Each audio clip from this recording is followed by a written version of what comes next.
92 લાખ માળાના ધણી રાજા ભર્તૃહરિ બધું જ મૂકી અને એકવાર સ્મશાનમાં રહી અને તપ કરે.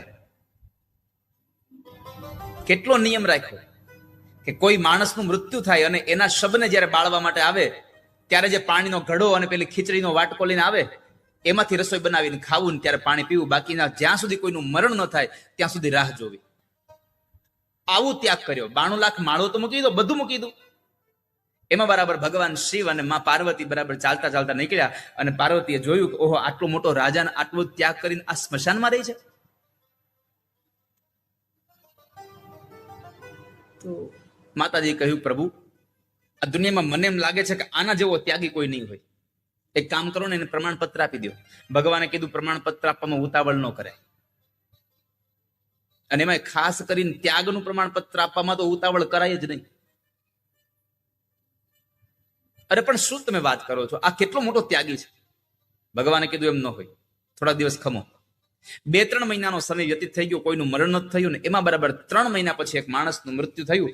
ડાઘુઓ એને બાળી અને ગરજતા રહ્યા. અને આ ભર્તૃહરિ મહારાજે સ્મશાનની અંદર ખીચડી બનાવી અને જમવા બેસે એવા સમયે ભગવાન શિવ અને પાર્વતી ભિક્ષુકના રેપમાં આવે અને ભગવાને કહ્યું કે ભાઈ ભૂખ બહુ લાગી છે, જમવાનું આપશો કઈ?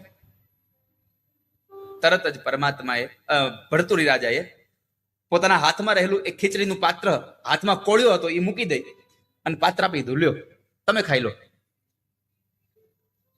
ભવાનીએ તરત જોયું સામે ભગવાનનું, હવે આ 3 મહિનાથી ભૂખો હતો ને ખીચડી તમને આપી દી, હવે તો પ્રમાણપત્ર આપો. ભગવાને કીધું ઉતાવળ ન કરાય. ભગવાને કીધું કે હે ભાઈ, તમે જમાડ્યા પણ પાણી નહીં પીવડાવો. પાણીનું પાત્ર હાથમાં હતું, એ ભગવાન આપી દીધું. ભગવાને પાણી પીધું, જાણી જોઈ અને ચાય કરીને હાથ ધોવામાં ઢોળ નાખ્યું પાણી. માતાજીએ જરાક આમ ત્રાહી નજરે જોયું, હવે કઈ કેવું છે કે આપી દેવું છે. ભગવાને કીધું છેલ્લી વાર. પરમાત્માએ કીધું છેલ્લી વાર હવે. અને ભગવાન શિવે કહ્યું, ભાઈ ધન્ય છે હો, તમે ભૂખ્યા હતા પણ અમને જોઈને તમે અનાજ આપી દીધું, ખીચડી આપી દીધી. અમે પાણી માંગ્યું તો પાણી આપી દીધું. ધન્ય છે તમારા ત્યાગને, ધન્ય છે તમારા ત્યાગને. તમે ખીચડીને પાણી અમને આપી દીધું. આવું 2-4 વખત ભગવાને કીધું ને તરત ભર્તૃહરિ બોલ્યા કે આ ખીચડીને પાણી શું વિશાળ છે, હું તો 92 લાખ માળવાનો ધણી છું, બધું મૂકીને જો અહીંયા આવ્યો હોઉં તો ખીચડી તો આપી જગું ને. ભગવાને તરત ભવાનીને કીધું, જો ભવાની આ બીમારી છે, મૂકીને આવ્યો પણ હજી ભૂલ્યો નથી. એમ આપણા બધાનું આવું છે, મૂકી દઈએ પણ ભૂલીએ નહીં. ઘણા લોકો એ માવો મૂક્યા પછી હોતે યાદ કરતા હોય, મેહુલભાઈ મેં માવો મૂકી દીધા, જઈ જો ત્યારે યાદ કરતા મેં માવા મૂકી દીધા, મેં વ્યસન મૂકી દીધું. અરે જે વસ્તુ છોડી છે ને એને યાદ જ ન કરવાની હોય. અને યાદ કરો તો તમારો ત્યાગ પણ સાચો નથી. ત્યાગ એવો હોવો જોઈએ કે માણસ મૂકે પછી એને યાદ જ ન કરે.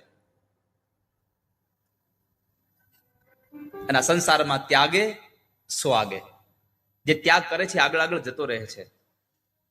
જીવનમાં ક્યારેય પણ બહુ બધા લોકોનું સારું થતું હોય તો ઘણી બધી વસ્તુ છોડી દેવી. એક સુભાષિત છે, તમારા કુટુંબનું કોઈ એક માણસ ખરાબ કરનારો હોય તો આખા કુટુંબે ભેગા મળીને એ એક માણસને છોડ દેવો. આખા કુળનું ખરાબ કરનારો કોઈ હોય તો એને એકને છોડ દેવો, કુળનું સારું થતું હોય તો. બીજું, આખા ગામનું સારું થતું હોય તો એકાદા પરિવારને છોડવો પડે તો છોડ દેવો. સારું થતું હોય તો એક કુટુંબને છોડ દેવું. રાજ્યનું સારું થતું હોય તો એક ગામને છોડ દેવું.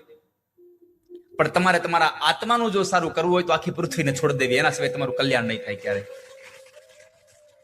છોડી દેવાનો અર્થ એવું નથી કે આ મૂકીને વયું જવું. પણ જે થઈ રહ્યું એને જે જગ્યાએ જે વસ્તુ થઈ રહી છે એની જગ્યાએ બરાબર થઈ રહી છે. આપણે એમાં કઈ માથું મારવું